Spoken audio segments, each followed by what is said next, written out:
রাখো তো। কি বল? সাইকেল ফাইকেল হবে না, এখন টাকা পয়সা নেই। হ্যাঁ, যা খেতে হয় না। দেখে আসি। চ তোকে সাইকেল কিনে দেবো।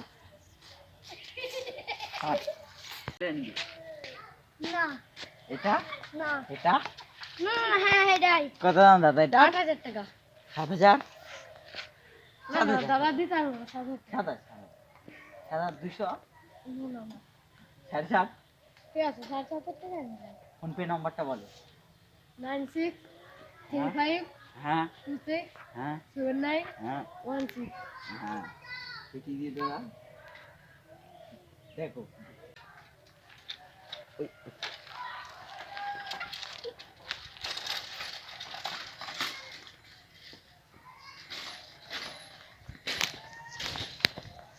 কি হলো কি হলো? যেটা আমার ভাই না, তোর হাত পেতে নিচ্ছ। তাড়াতাড়ি গাড়ি ডাক, অ্যাম্বুলেন্সকে ফোন করে, অ্যাম্বুলেন্সকে ফোন